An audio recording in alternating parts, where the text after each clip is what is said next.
नमस्कार साथियों, स्वागत है आप लोगों का आपके अपने यूट्यूब चैनल आईएएस साहब में। साथियों, पहले पार्ट में हमने टाइम टाइम की वर्ष 2024 में 100 सबसे प्रभावशाली लोगों की सूची में कितने भारतीय मूल लोगों ने जगह बनाई। तो ये 8 लोगों ने जगह बनाई। अजय बंगा, सत्या नडेला, आलिया भट्ट, साक्षी मलिक, देव पटेल, आजमा खान, प्रियमदा, नटराजन, जिगर शाह। यहाँ तक हमने कंप्लीट कर लिया था। उसके आगे हम पार्ट नंबर 2 में कंप्लीट करेंगे। ठीक है, तो चलिए शुरू करते हैं पार्ट नंबर 2 को। स्वर्ण की धूल उगलने के कारण खबरों में रहा माउंट एरेबस कहाँ अवस्थित है। तो ये अंटार्कटिका में है। ठीक है, स्वर्ण की धूल उगलने के कारण खबरों में रहा माउंट एरेबस कहाँ अवस्थित है। तो अटलांटिका में है। नेक्स्ट पॉइंट है, आयरलैंड के सबसे युवा प्रधानमंत्री कौन बने। आयरलैंड के सबसे युवा प्रधानमंत्री कौन बने। तो इनका नाम है साइमन हैरिस। उनकी उम्र है 37 वर्ष। आइसलैंड के नए प्रधानमंत्री कौन बने। आइसलैंड के नए प्रधानमंत्री कौन बने हैं। तो ये बेनी डिक्सन। आइसलैंड के नए प्रधानमंत्री कौन है। Bjarni Benediktsson. ये कब बने। तो अप्रैल 2024 में बने। भारत सरकार ने हिंसाग्रस्त कैरेबियाई देश हैती से अपने नागरिकों को निकालने हेतु किस मिशन को संचालित किया है। भारत सरकार ने हिंसाग्रस्त कैरेबियाई देश हैती से अपने नागरिकों को निकालने हेतु किस मिशन को संचालित किया है। तो ये ऑपरेशन इंद्रावती चालू किया है। कौन सा ऑपरेशन। ऑपरेशन इंद्रावती। ये कब चालू किया गया। तो मार्च 2024 में। उसके बाद में है, अंतर्राष्ट्रीय दूरसंचार संघ ITU ने किसको अपने डिजिटल इनोवेशन बोर्ड का सह अध्यक्ष नियुक्त किया है। अंतर्राष्ट्रीय दूरसंचार संघ यानी ITU ने किसको अपने डिजिटल इनोवेशन बोर्ड का सह अध्यक्ष नियुक्त किया है। तो भारत को किया है। किसको किया है। भारत को किया है। ITU ने भारत को सह अध्यक्ष नियुक्त किया है। पृथ्वी पर भूमि से सबसे दूरस्थ बिंदु पॉइंट नीमो तक पहुंचने वाले पहले व्यक्ति कौन बने। क्रिस ब्राउन बने हैं। पृथ्वी पर भूमि से सबसे दूरस्थ बिंदु पॉइंट नीमो पर पहुंचने वाले पहले व्यक्ति कौन बने हैं। तो ये बने हैं क्रिस ब्राउन। पॉइंट नीमो को किस अन्य नाम से भी जाना जाता है। पॉइंट नीमो को किस अन्य नाम से भी जाना जाता है। तो इसका नाम है दुर्गमता का ध्रुव। पोल ऑफ इनएसेसिबिलिटी। भूटान का सर्वोच्च नागरिक सम्मान ऑर्डर ऑफ द डुक ग्याल्पो किसे दिया गया। 22 मार्च 2024 को भूटान का सर्वोच्च नागरिक सम्मान दिया गया ऑर्डर ऑफ द डुक ग्याल्पो। किसको दिया गया। तो प्रधानमंत्री नरेंद्र मोदी को दिया गया। लोकतंत्र के लिए तीसरा शिखर सम्मेलन थर्ड समिट फॉर डेमोक्रेसी कहाँ आयोजित किया गया। तो ये 18 से 20 मार्च को आयोजित किया गया दक्षिण कोरिया के सियोल शहर में। लोकतंत्र के लिए तीसरा शिखर सम्मेलन थर्ड समिट फॉर डेमोक्रेसी कहाँ आयोजित किया गया। तो 18 से 20 मार्च में आयोजित हुआ। ये कहाँ हुआ। सियोल दक्षिण कोरिया में। हुरून ग्लोबल रिच लिस्ट 2024 के अनुसार विश्व का सर्वाधिक अमीर व्यक्ति कौन है। हुरून ग्लोबल रिच लिस्ट 2024 के अनुसार विश्व का सर्वाधिक अमीर व्यक्ति कौन है। तो ये है एलन मस्क। 231 बिलियन डॉलर के ये मालिक हैं। 231 बिलियन डॉलर के ये मालिक हैं। और हुरून ग्लोबल रिच लिस्ट 2024 में ये विश्व के सर्वाधिक अमीर व्यक्ति बने हैं। गर्भपात को संवैधानिक दर्जा देने वाला विश्व का पहला देश कौन सा बना। तो ये बना फ्रांस। गर्भपात को संवैधानिक दर्जा देने वाला विश्व का पहला देश कौन बना। तो ये बना है फ्रांस। किस देश में विश्व की पहली 3D प्रिंटेड मस्जिद का अनावरण किया गया। किस देश में विश्व की पहली 3D प्रिंटेड मस्जिद का अनावरण किया गया। तो ये किया गया सऊदी अरब में। कहाँ किया गया।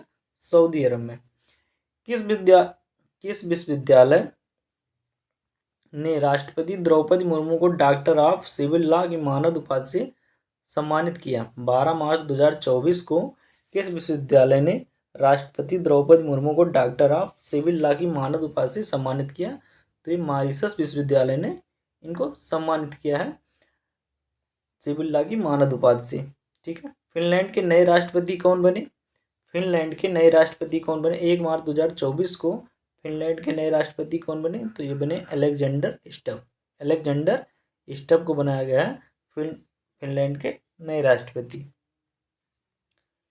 इसके बाद में है आपका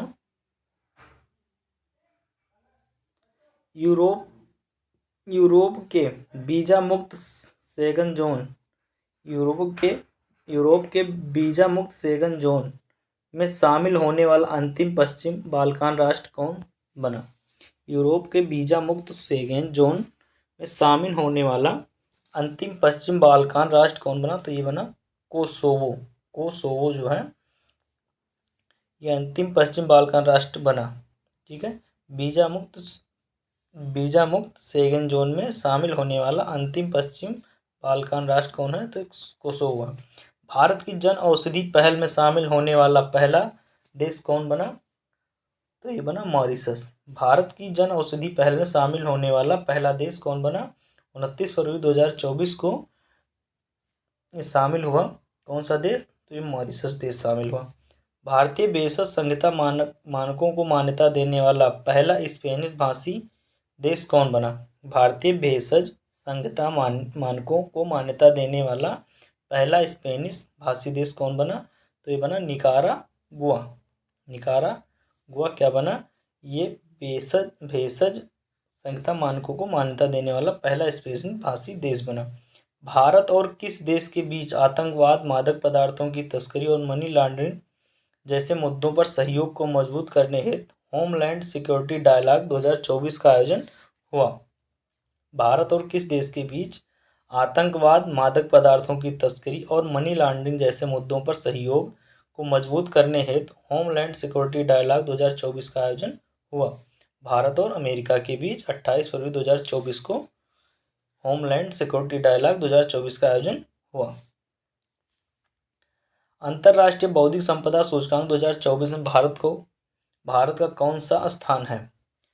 अंतर्राष्ट्रीय बौद्धिक संपदा सूचकांक 2024 में भारत का कौन सा स्थान है? तो ये 42वां स्थान है। ठीक है। कार्यस्थल पर हिंसा और उत्पीड़न को समाप्त करने के लिए अंतर्राष्ट्रीय श्रम संगठन ILO कन्वेंशन का अनुसमर्थन करने वाला पहला एशियाई देश कौन बना? 20 फरवरी 2024 को कार्यस्थल पर हिंसा और उत्पीड़न को समाप्त करने के लिए अंतर्राष्ट्रीय श्रम संगठन ILO कन्वेंशन का अनुसमर्थन करने वाला पहला एशियाई देश कौन बना? ये बना फिलीपींस। इंडेक्स एक्स शिखर सम्मेलन का आयोजन कहाँ किया गया? 20-21 फरवरी 2024 में इंडेक्स एक्स शिखर सम्मेलन का आयोजन किया गया और ये कहाँ हुआ? तो ये नई दिल्ली में हुआ। ठीक है। इस सम्मेलन का कौन सा संस्करण था? इस सम्मेलन का कौन सा संस्करण था? तो ये दूसरा संस्करण था इस सम्मेलन का। इंडेक्स का पूर्ण रूप क्या है? इंडस एक्स का पूर्ण रूप क्या है? इसका पूर्ण रूप है India USA defence acceleration ecosystem. India US defence acceleration ecosystem. किस देश में चक्रवात किरीली ने भारी तबाही मचाई? जनवरी 2024 में किस देश में चक्रवात किरीली ने भारी तबाही मचाई? तो ये ऑस्ट्रेलिया में मचाई। कहाँ मचाई? ऑस्ट्रेलिया में। यह कैसा चक्रवात था? तो ये उष्णकटिबंधीय चक्रवात था। कैसा था? उष्णकटिबंधीय चक्रवात था। अफ्रीकी देश लाइबेरिया के राष्ट्रपति का पद किसने ग्रहण किया? 22 जनवरी 2024 को अफ्रीकी देश लाइबेरिया के राष्ट्रपति का पद किसने ग्रहण किया? तो इनका नाम है जोसेफ बोकाई ने लाइबेरिया के राष्ट्रपति का पद ग्रहण किया। युगांडा में कौन सा शिखर सम्मेलन आयोजित किया गया? 21-22 जनवरी 2024 को युगांडा में कौन सा शिखर सम्मेलन आयोजित किया गया? तो आयोजित किया गया तीसरा दक्षिण शिखर सम्मेलन, थर्ड साउथ समिट युगांडा में आयोजित किया गया 21-22 जनवरी को। उसके बाद में इस शिखर सम्मेलन का केंद्रीय विषय क्या था? इस शिखर सम्मेलन का केंद्रीय विषय क्या था? तो इसका केंद्रीय विषय था leaving no one behind. Leaving no one behind.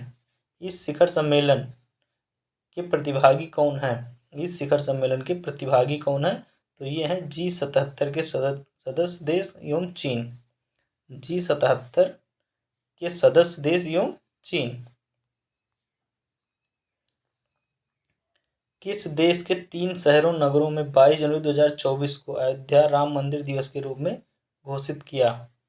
किस देश के 3 शहरों ने 22 जनवरी 2024 को अयोध्या राम मंदिर दिवस के रूप में घोषित किया? कनाडा ने। किसने? कनाडा ने। किस देश के 3 शहरों ने 22 जनवरी 2024 को अयोध्या राम मंदिर दिवस के रूप में घोषित किया? कनाडा। ये 3 शहर कौन कौन हैं? तो ब्रैम्पटन, ओकविले और ब्रेंटफोर्ड। ये 3 शहर कौन कौन हैं? तो ये हैं ब्रैम्पटन, ओकविले और ब्रेंटफोर्ड। ग्वाटेमाला के नए राष्ट्रपति के रूप में किसने शपथ ली? ग्वाटेमाला के नए राष्ट्रपति के रूप में किसने शपथ ली?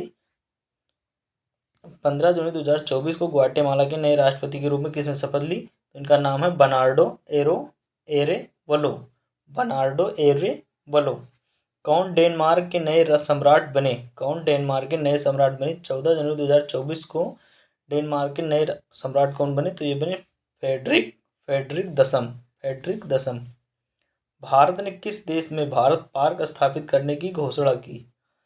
जनवरी 2024 में भारत ने किस देश में भारत पार्क स्थापित करने की घोषणा की? तो संयुक्त अरब अमीरात में भारत पार्क स्थापित करने की घोषणा की है भारत ने। फ्रांस के सबसे कम उम्र के प्रधानमंत्री कौन बने? फ्रांस के सबसे कम उम्र के प्रधानमंत्री कौन बने? तो इनका नाम है गैब्रियल अट्टल, जो कि सबसे कम उम्र के ये प्रधानमंत्री हैं। ठीक है। किस देश ने भारत में हरित ईंधनों पर गठबंधन अलायंस ऑन ग्रीन फ्यूल की घोषणा की? जनवरी 2024 में किस देश ने भारत में हरित ईंधनों पर गठबंधन अलायंस ऑन ग्रीन फ्यूल की घोषणा की? तो ये डेनमार्क ने इसकी घोषणा करी। ठीक है। उसके बाद में इस गठबंधन का क्या नाम है? इस गठबंधन का क्या नाम है? तो इसका नाम है GFAI यानी ग्रीन फ्यूल अलायंस इंडिया। सुसेक्स मसरा को किस देश का प्रधानमंत्री नियुक्त किया गया? सुसेक्स मसरा को किस देश का प्रधानमंत्री नियुक्त किया गया? तो 1 जनवरी 2024 को इनको चाड का प्रधानमंत्री नियुक्त किया गया, सुकेश मसरा को। शेख मोहम्मद सबा अल सबा को किस देश का प्रधानमंत्री नियुक्त किया गया? शेख मोहम्मद सबा अल सबा को किस देश का प्रधानमंत्री नियुक्त किया गया? तो ये कुवैत का प्रधानमंत्री बनाए गए हैं शेख मोहम्मद सबा अल सबा को। ठीक है। इसके बाद में आर्थिकी पर एक नज़र देखते हैं। प्रधानमंत्री नरेंद्र मोदी द्वारा महाराष्ट्र के किस स्थान पर पीएम मित्र पार्क का शिलान्यास किया गया? 20 सितंबर 2024 को प्रधानमंत्री नरेंद्र मोदी द्वारा महाराष्ट्र के किस स्थान पर पीएम मित्र पार्क का शिलान्यास किया गया? तो ये अमरावती में महाराष्ट्र के अमरावती में 20 सितंबर 2024 को प्रधानमंत्री मित्र पार्क का शिलान्यास किया गया। पीएम मित्रा का पूर्ण रूप क्या है? पीएम मित्रा का पूर्ण रूप क्या है? PM mega integrated textile regions and apparel. PM mega integrated textile regions and apparel. केंद्र सरकार ने कितने पीएम मित्र पार्कों की स्थापना को मंजूरी प्रदान की है? केंद्र सरकार ने कितने पीएम मित्र पार्कों की स्थापना को मंजूरी प्रदान की है? तो ये 7 पीएम मित्र पार्कों की स्थापना की जाएगी। कौन कौन से? तो ये हैं विरुधुनगर तमिलनाडु में, वारंगल तेलंगाना में, नवसारी गुजरात में, कलबुर्गी कर्नाटक में, धार मध्य प्रदेश के धार में, और उत्तर प्रदेश के लखनऊ में, और महाराष्ट्र के अमरावती में। ये 7 जगहों पर पीएम मित्र पार्कों की स्थापना को मंजूरी दी गई है, केंद्र सरकार ने दी है। ठीक है। कहाँ चौथी वैश्विक नवीकरणीय ऊर्जा निवेशक बैठक और एक्सपो री इन्वेस्ट का आयोजन किया गया? कहाँ चौथी वैश्विक नवीकरणीय ऊर्जा निवेशक निवेशक बैठक और एक्सपो री इन्वेस्ट का आयोजन किया गया? तो 16 से 18 सितंबर 2024 को गांधीनगर गुजरात में किया गया। कहाँ किया गया? री इन्वेस्ट का आयोजन कहाँ किया गया? तो किया गया गांधीनगर गुजरात में। किस केंद्रीय मंत्रालय द्वारा इसका आयोजन किया जाएगा? किस केंद्रीय मंत्रालय द्वारा इसका आयोजन किया जाएगा? तो नवीन और नवीकरणीय ऊर्जा मंत्रालय द्वारा इसका आयोजन किया जाएगा। उसके बाद में है किस मंत्रालय द्वारा विश्वस ब्लॉकचेन टेक्नोलॉजी स्टैक लॉन्च किया गया? किस मंत्रालय द्वारा विश्वस ब्लॉकचेन टेक्नोलॉजी स्टैक लॉन्च किया गया? सितंबर 2024 में किस मंत्रालय द्वारा विश्वस ब्लॉकचेन टेक्नोलॉजी स्टैक लॉन्च किया गया? तो इलेक्ट्रॉनिक और सूचना प्रौद्योगिकी मंत्रालय द्वारा इसको लॉन्च किया गया। इसका उद्देश्य क्या है? इसका उद्देश्य है ब्लॉकचेन एज ए सर्विस प्रदान करना। इसका उद्देश्य है ब्लॉकचेन एज ए सर्विस प्रदान करना।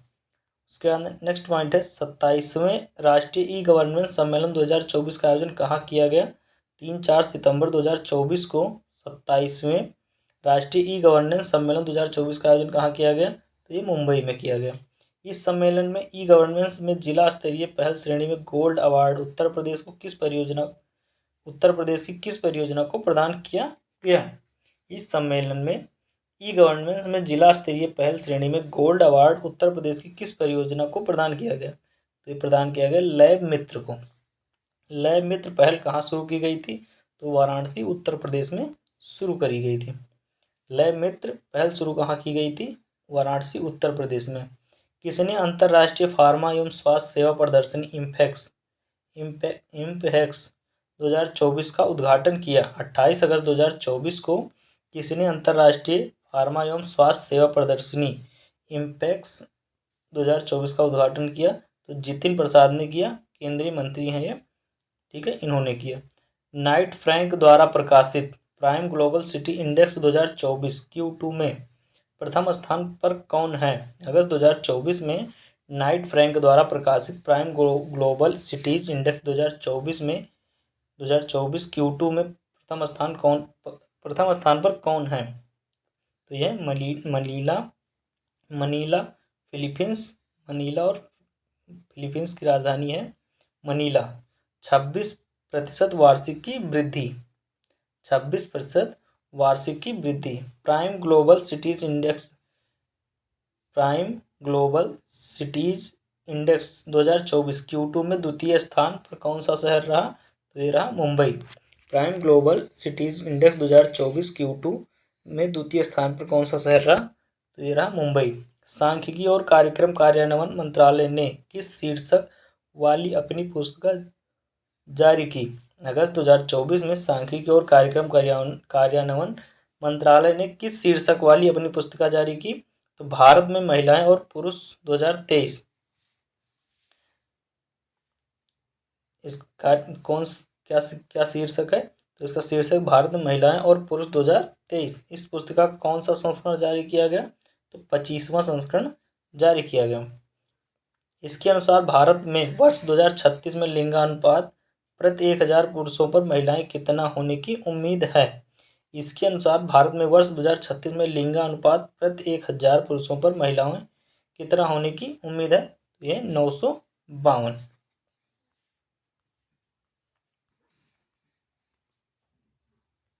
उसके बाद में आपका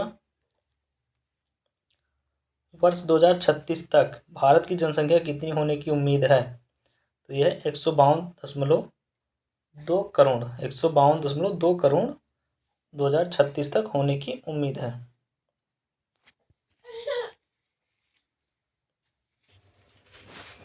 किस देश की मेजबानी में प्रथम बिम्स्टेक व्यापार शिखर सम्मेलन का आयोजन किया गया? 6 से 8 अगस्त 2024 को किस देश की मेजबानी में प्रथम बिम्स्टेक व्यापार शिखर सम्मेलन आयोजित किया गया? तो भारत ने। ठीक है, भारत की मेजबानी में प्रथम बिम्स्टेक व्यापार शिखर सम्मेलन का आयोजन किया गया। उसके बाद में है इसकी फॉर्चून ग्लोबल 500 सूची में शीर्ष रैंक प्राप्त करने वाली कंपनी कौन बनी? तो बनी वॉलमार्ट। अगस्त 2024 में फॉर्चून ग्लोबल 500 सूची में शीर्ष रैंक प्राप्त करने वाली कंपनी कौन बनी? तो बनी वॉलमार्ट। वर्ष 2024 की फॉर्चून ग्लोबल 500 सूची में कितनी भारतीय कंपनियों को शामिल किया गया? तो 9 कंपनियों को शामिल किया गया फॉर्चून ग्लोबल 500 सूची में। ठीक है।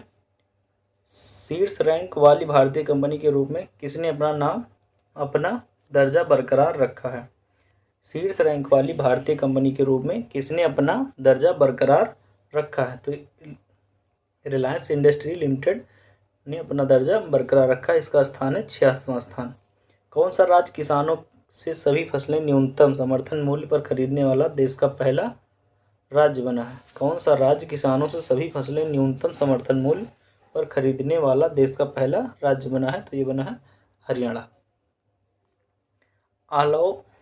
आलौ धातु क्षेत्र नॉन फेरस मेटल सेक्टर के अंतिम आंकड़ों के अनुसार भारत वर्ष 2024-25 अप्रैल से जून में विश्व के सबसे बड़े एल्युमिनियम उत्पादकों में किस स्थान पर है?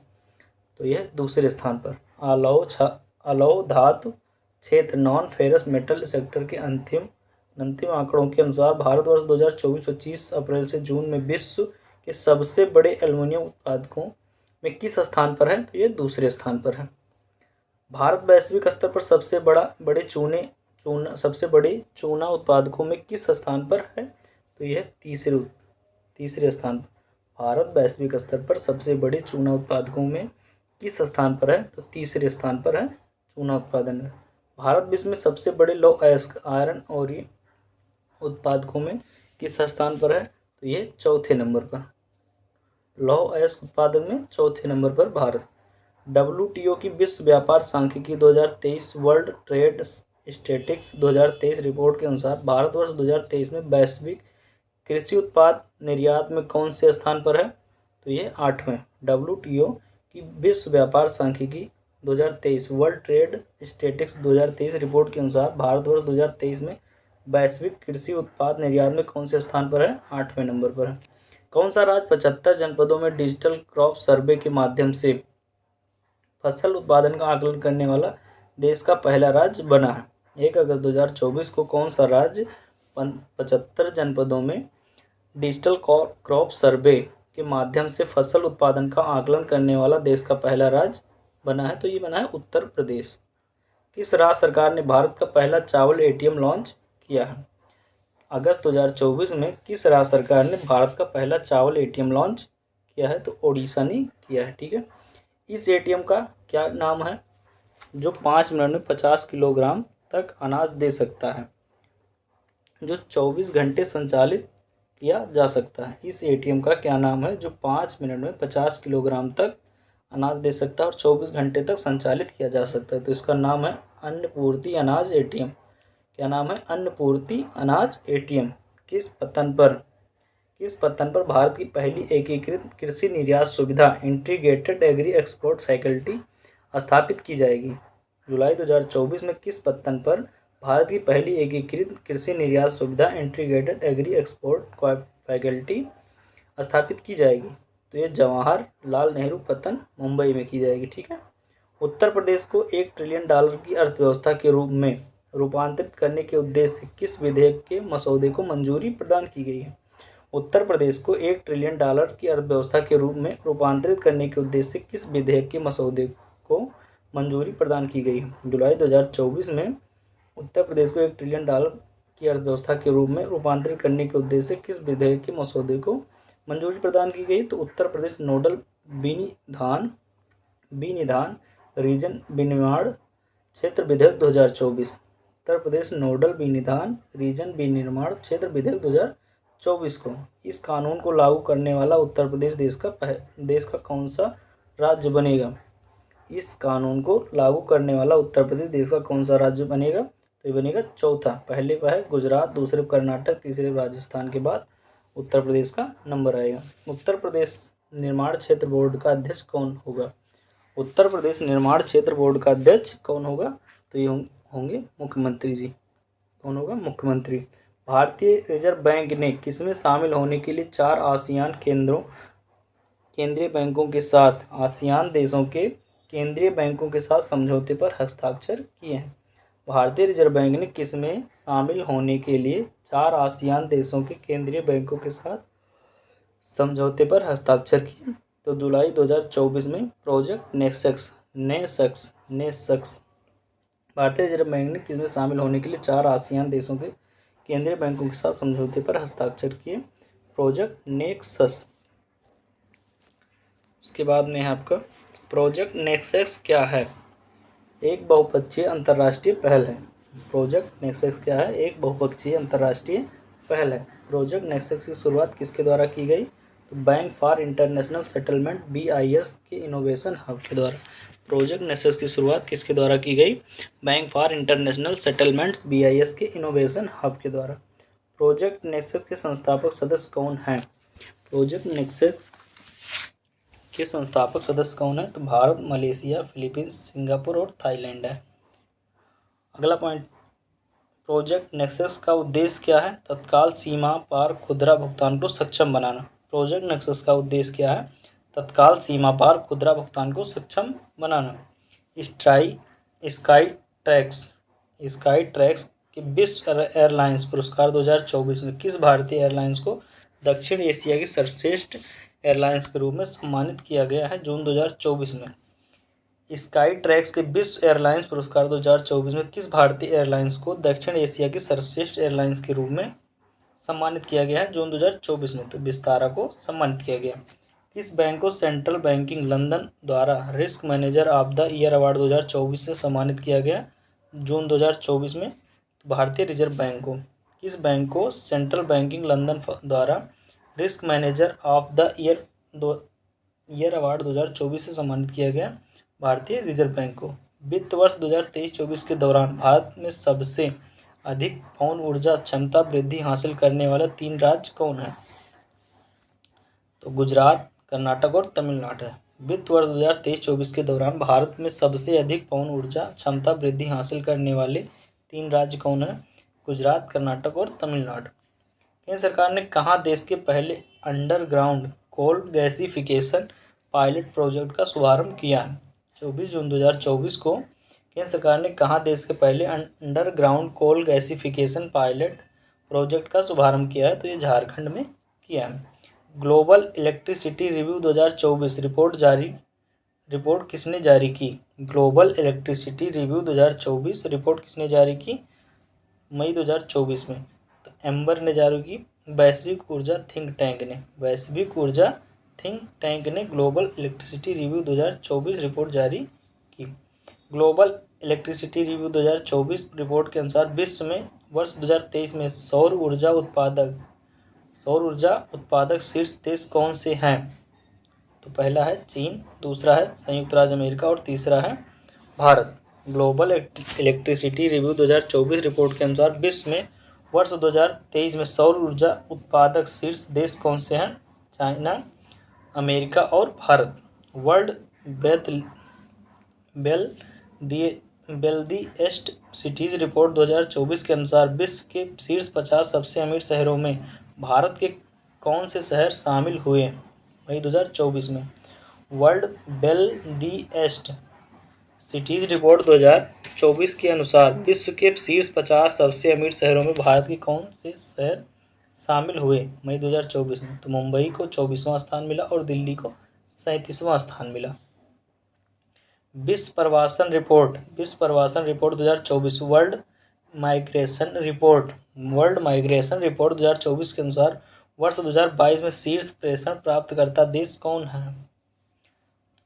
तो पहला है भारत, दूसरा है मैक्सिको, तीसरा है चाइना और चौथा है फिलीपींस, पांचवा है France.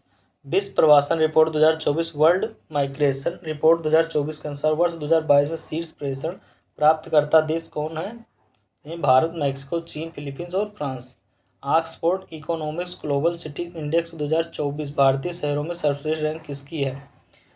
Oxford economics global cities index 2024 भारतीय शहरों में सर्वश्रेष्ठ रैंक किसकी है? तो दिल्ली की है। 350वां स्थान। दिल्ली की क्या है, भारतीय शहरों में रैंक क्या है, तो यह है 350वां स्थान दिल्ली को मिला है। ग्लोबल सिटी इंडेक्स 2024 शीर्ष में किस शीर्ष स्थान वाले शहर कौन से हैं, तो पहला है न्यूयॉर्क, दूसरा है लंदन, तीसरा है सैन जोस और चौथा है टोक्यो। ग्लोबल सिटीज इंडेक्स 2024 सूची में शीर्ष स्थान वाले शहर कौन से हैं, न्यूयॉर्क, लंदन, सैन जोस और टोक्यो।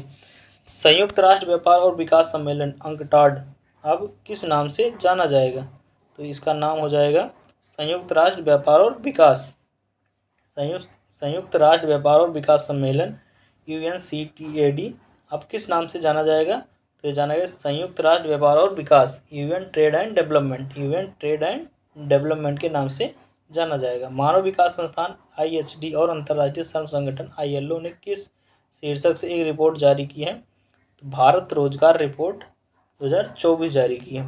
मानव विकास संस्थान IHD और अंतर्राष्ट्रीय श्रम संगठन ILO ने किस शीर्षक से एक रिपोर्ट जारी की है, तो इसका नाम है भारत रोजगार रिपोर्ट 2024। इसके बाद में है वर्ष 2024 की ब्रांड फाइनेंस इंश्योरेंस 100 रिपोर्ट के अनुसार विश्व में सबसे मजबूत बीमा ब्रांड कौन सा है। मार्च 2024 में वर्ष 2024 की ब्रांड फाइनेंस इंश्योरेंस 100 रिपोर्ट के अनुसार विश्व की सबसे मजबूत बीमा ब्रांड कौन सा है, तो ये भारतीय जीवन बीमा LIC है। लक्षद्वीप में अपनी शाखा खोलने वाला भारत का प्रथम निजी क्षेत्र का बैंक कौन सा है, तो ये HDFC बैंक। लक्षद्वीप में अपनी शाखा खोलने वाला भारत का प्रथम निजी क्षेत्र का बैंक कौन सा है, तो यह है HDFC बैंक। किस प्लेटफार्म को नीति और सुशासन के लिए डिजिटल सार्वजनिक अवसंरचना बनाने हेतु शुरू किया गया, नीति फॉर स्टेट्स को। किस प्लेटफार्म को नीति और सुशासन के लिए डिजिटल सार्वजनिक अवसंरचना बनाने हेतु शुरू किया गया, नीति फॉर स्टेट्स को। विश्व व्यापार संगठन का 13वां मंत्रिस्तरीय सम्मेलन कहाँ आयोजित किया गया, 26 फरवरी से लेकर 2 मार्च 2024 तक, आबू धाबी, संयुक्त अरब अमीरात में। विश्व व्यापार संगठन का 13वां मंत्रिस्तरीय सम्मेलन कहाँ आयोजित किया गया, 26 फरवरी से लेकर 2 मार्च 2024 तक, आबू धाबी, संयुक्त अरब अमीरात में। 21वां बायो एशिया शिखर सम्मेलन 2024 कहाँ आयोजित हुआ, 26 से 28 फरवरी में, तो ये हुआ हैदराबाद में। 21वां बायो एशिया शिखर सम्मेलन 2024 कहाँ आयोजित हुआ, तो ये हुआ हैदराबाद में। राज्य ऊर्जा दक्षता सूचकांक 2023 में प्रत्येक समूह में शीर्ष प्रदर्शन करने वाले राज्य संघ शासित क्षेत्र कौन से हैं। राज्य ऊर्जा दक्षता सूचकांक 2023 में प्रत्येक समूह में शीर्ष प्रदर्शन करने वाले राज्य संघ शासित क्षेत्र कौन से हैं, तो कर्नाटक समूह 1 में, आंध्र प्रदेश समूह 2 में, असम समूह 3 में और चंडीगढ़ समूह 4 में। सामाजिक विकास आयोग कमीशन फॉर सोशल डेवलपमेंट के 62वें सत्र की अध्यक्षता किस देश ने की है। सामाजिक विकास आयोग कमीशन फॉर सोशल डेवलपमेंट के 62वें सत्र की अध्यक्षता किस देश ने की है, तो ये 5 से 14 फरवरी 2000 के बीच हुई और इसकी अध्यक्षता भारत ने करी है। ठीक है। भारत की सबसे बड़ी बैटरी ऊर्जा भंडारण प्रणाली का शुभारंभ कहाँ किया गया, तो ये किया गया राजनांदगांव छत्तीसगढ़ में। भारत की सबसे बड़ी बैटरी ऊर्जा भंडारण प्रणाली का शुभारंभ कहाँ किया गया, तो राजनांदगांव छत्तीसगढ़ में किया गया। फोर्ब्स द्वारा जारी की गई रिपोर्ट के अनुसार विश्व की सबसे मजबूत मुद्रा कौन सी है। फोर्ब्स द्वारा जारी की गई रिपोर्ट के अनुसार विश्व की सबसे मजबूत मुद्रा कौन है, तो यह कुवैती दिनार, कुवैती दिनार। विश्व की सबसे मजबूत मुद्रा डॉलर का स्थान कौन सा है।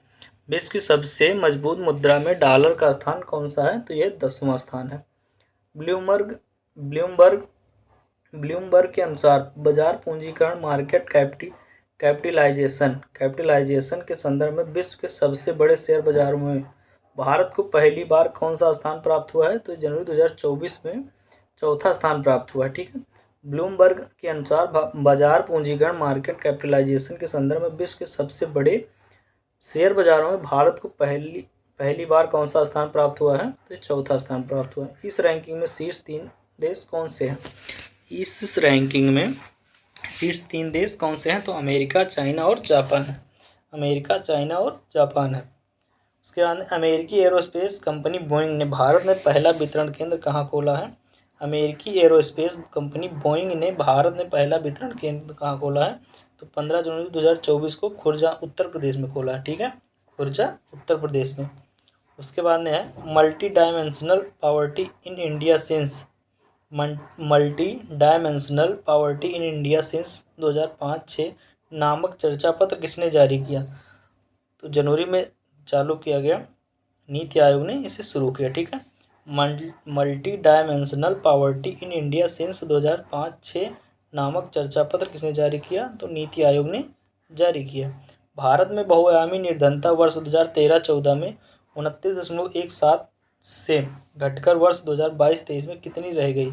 11.28% रह गई। भारत में बहुआयामी निर्धनता वर्ष 2013-14 में 29.17 से घटकर वर्ष 2022-23 में कितनी रह गई? तो 11.28% रह गई। इस दौरान कितने लोगों को बहुआयामी निर्धनता से बाहर निकाला गया है? 24.82 करोड़ लोगों को बहुआयामी निर्धनता से बाहर निकाला गया। किस प्रदेश में सर्वाधिक लोग बहुआयामी निर्धनता से बाहर निकले? किस प्रदेश में सर्वाधिक लोग बहुआयामी निर्धनता से बाहर निकले? तो उत्तर प्रदेश में 5.94 करोड़ लोग बहुआयामी निर्धनता से बाहर निकले।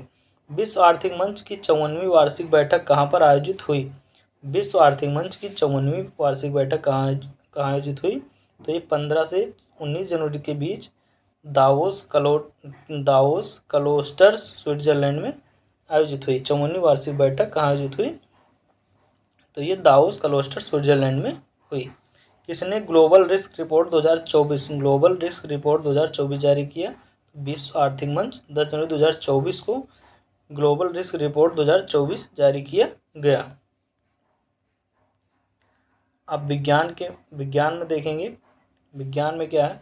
अपनी तरह के पहले त्रिसेवा tri services future warfare course का आयोजन कहाँ किया गया? 23 से 27 सितंबर 2024 को नई दिल्ली में किया गया।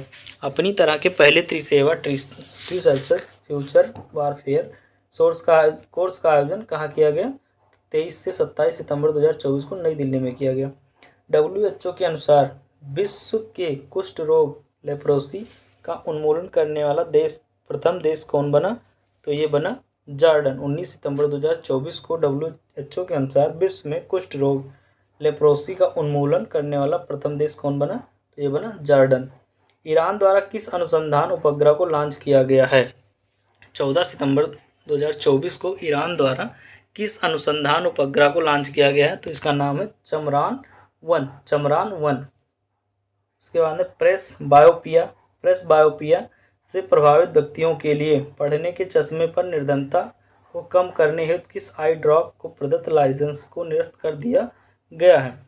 सितंबर 2024 में प्रेस बायोपिया से प्रभावित व्यक्तियों के लिए पढ़ने के चश्मे पर निर्भरता को कम करने हेतु किस आई ड्रॉप को प्रदत्त लाइसेंस को निरस्त कर दिया गया है? तो प्रेस्यू को निरस्त कर दिया। प्रेस्यू को निरस्त कर दिया गया है। प्रेस्यू को प्रदत्त विनिर्माण एवं विपणन लाइसेंस को किसने निरस्त किया? तो CDSCO ने निरस्त किया। CDSCO का फुल फॉर्म है central drugs standard control organisation. Central drugs standard control organisation ने इसको निरस्त कर दिया। प्रेस्यू का निर्माण किसने किया है? एनटॉड फार्मास्यूटिकल लिमिटेड मुंबई ने। प्रेस्यू का निर्माण किसने किया है? तो एनटॉड फार्मास्यूटिकल लिमिटेड कंपनी ने मुंबई ने निर्माण किया है। डीआरडीओ ने किस स्वदेशी हल्के टैंक का विकासात्मक फील्ड फायरिंग परीक्षण डीआरडीओ ने किस स्वदेशी हल्के टैंक का विकासात्मक फील्ड फायरिंग परीक्षण प्रथम चरण संपन्न किया? तो ये जोरावर का। ठीक है, डीआरडीओ ने किस स्वदेशी हल्के टैंक विकासात्मक फील्ड फायरिंग परीक्षण प्रथम चरण संपन्न किया 13 सितंबर 2024 को? तो इसका नाम है जोरावर। यह कितने टन वजनी है? तो ये 25 टन का वजन है। यह कितने टन वजनी है? तो 25 टन। 8 anti submarine warfare shallow watercraft परियोजना कि चौथे और पांचवें पोत का जलावतरण कहाँ किया गया? 8 anti submarine warfare shallow water craft परियोजना के चौथे और पांचवें पोत का जलावतरण कहाँ किया गया? तो ये 9 सितंबर 2024 को कोची में किया गया। चौथे और पांचवें पोत का क्रमशः क्या नाम है? चौथे और पांचवें पोत का क्रमशः क्या नाम है? मालपे नाम है और मुल्की नाम है। चौथे का नाम है मालपे और पांचवें का नाम है मुल्की। अग्नि 4 बैलिस्टिक मिसाइल का सफल परीक्षण कहाँ से किया गया है? अग्नि 4 बैलिस्टिक मिसाइल का सफल प्रक्षेपण कहाँ से किया गया है? तो 6 सितंबर 2024 को चांदीपुर उड़ीसा से किया गया है। भारत का पहली स्वदेशी हेपेटाइटिस ए के टीके का क्या नाम है जिसकी बाल चिकित्सा खुराक पेडियाट्रिक डोज को लॉन्च किया गया है? तो इसका नाम है हैविसियोर। भारत का पहला स्वदेशी हेपेटाइटिस ए के टीका का क्या नाम है जिसकी बाल चिकित्सा खुराक पेडियाट्रिक डोज को लॉन्च किया गया है सितंबर 2024 में? तो इसका नाम है हैविसियोर। यह टीका किसने लॉन्च किया है? तो इंडियन इम्यूनोलॉजिकल्स लिमिटेड ने। यह टीका किसने लॉन्च किया है? इंडियन इम्यूनोलॉजिकल लिमिटेड ने। कौन से देश ने तरंग शक्ति 2024 नामक अपने पहले बहुराष्ट्रीय हवाई अभ्यास का आयोजन किया है? तो भारत ने किया है। कौन से देश ने तरंग शक्ति 2024 नामक अपने पहले बहुराष्ट्रीय हवाई अभ्यास का आयोजन किया है? तो किया है भारत ने। इस अभ्यास का आयोजन कितने चरणों में किया गया है? तो 2 चरणों में किया गया। प्रथम चरण है सुलूर तमिलनाडु में और द्वितीय चरण है जोधपुर में। National one health mission NOHM के तत्वाधान में महामारी से निपटने की तैयारियों का आकलन करने के लिए कहाँ विषाणु युद्ध अभ्यास आयोजित हुआ? National one health mission NOHM के तत्वाधान में महामारी से निपटने की तैयारियों का आकलन करने के लिए कहाँ विषाणु युद्ध अभ्यास आयोजित हुआ? 27 से 31 अगस्त 2024 को अजमेर राजस्थान में आयोजित हुआ। कहाँ पहला स्वदेश निर्मित प्रदूषण नियंत्रण पोत लॉन्च किया गया? 29 अगस्त 2024 को गोवा में। कहाँ पहला स्वदेश निर्मित प्रदूषण नियंत्रण पोत लॉन्च किया गया? तो किया गया गोवा में।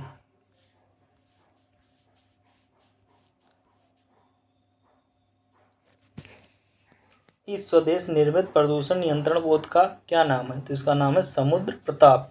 किसने अपनी ओरल हैजा वैक्सीन OCV हिलकोल को लॉन्च किया? 27 अगस्त 2024 को किसने अपनी ओरल हैजा वैक्सीन OCV हिलकोल को लॉन्च किया? Bharat biotech international limited BVIL ने लॉन्च किया। भारतीय वायुसेना ने किस मिसाइल के निर्माण हेतु DRDO और भारत डायनेमिक्स लिमिटेड को मंजूरी दी? अगस्त 2024 में भारतीय वायुसेना ने किस मिसाइल के निर्माण हेतु DRDO और भारत डायनेमिक्स लिमिटेड को मंजूरी दी? तो इसका नाम है अस्त्र मार्क 1। अस्त्र मार्क 1 किन राज्य में नए मोर अभयारण्यों की स्थापना की गई? अगस्त 2024 में किन राज्य में नए मोर अभयारण्यों की स्थापना की घोषणा की गई? कर्नाटक और केरल में। कर्नाटक और केरल में मोर अभयारण्यों की स्थापना की घोषणा की गई। विश्व इतिहास के सबसे बड़े सूचना प्रौद्योगिकी संबंधी व्यवधानों IT आउटेज में से एक के कारण कौन से कंप्यूटर प्रभावित हुए? जुलाई 2024 में विश्व इतिहास के सबसे बड़े सूचना प्रौद्योगिकी संबंधी व्यवधानों IT आउटेज में से एक के कारण कौन से कंप्यूटर प्रभावित हुए? तो माइक्रोसॉफ्ट विंडोज संचालित कंप्यूटर ये प्रभावित हुआ। ठीक है, जुलाई 2024 में। इस घटना के कारण विश्व में लगभग कितने माइक्रोसॉफ्ट विंडोज संचालित कंप्यूटर प्रभावित हुए? 8.5 मिलियन। इस घटना के कारण विश्व में लगभग कितने माइक्रोसॉफ्ट विंडोज संचालित कंप्यूटर प्रभावित हुए? 8.5 मिलियन।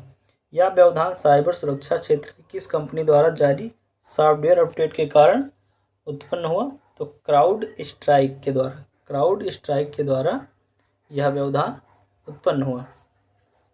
किस कंपनी ने एशिया का पहला low carbon green zinc launch किया?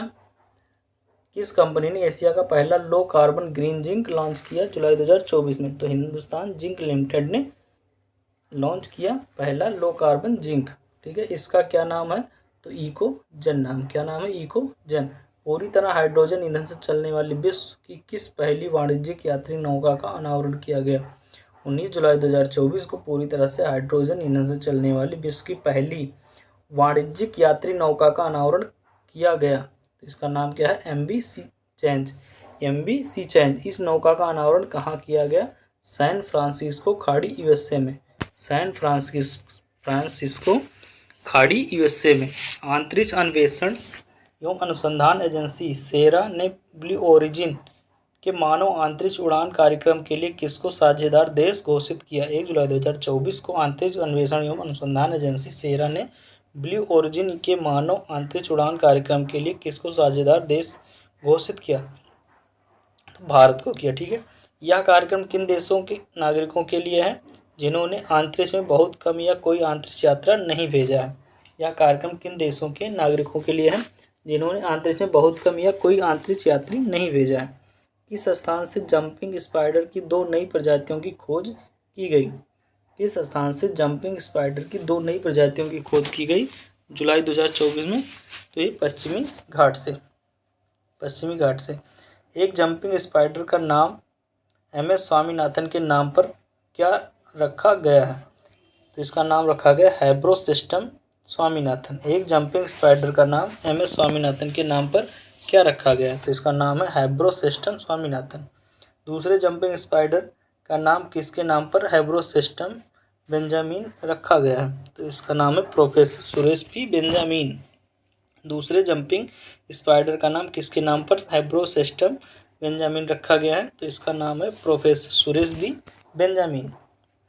उसके बाद किसने द्विवार्षिक वैश्विक वन स्थिति report 2024 the state of world forest 2024 की 24 जारी की जुलाई 2024 में? तो खाद्य एवं कृषि संगठन FAO ने जारी की। रिपोर्ट के अनुसार वर्ष 1990 से 2000 के बीच वार्षिक वनोन्मूलन दर कितनी थी? तो वनोन्मूलन दर थी 15.8 मिलियन हेक्टेयर। यह वार्षिक उन्मूलन दर रेट ऑफ द डिफोरेस्टेशन वर्ष 2015 से 2020 के बीच कितनी रह गई? तो 10.2 मिलियन हेक्टेयर रह गई। वर्ष 2020 में वन पृथ्वी के भूमि क्षेत्र का कितना प्रतिशत था? वर्ष 2020 में वन पृथ्वी के भूमि क्षेत्र का कितना प्रतिशत था? तो 31% था। 4.1 बिलियन हेक्टेयर। साथियों, इस पार्ट में इतना ही पढ़ेंगे। इसके आगे हम दूसरे पार्ट में यानी तीसरे पार्ट में हम स्टार्ट करेंगे। ठीक है, तब तक के लिए जय हिंद, जय भारत।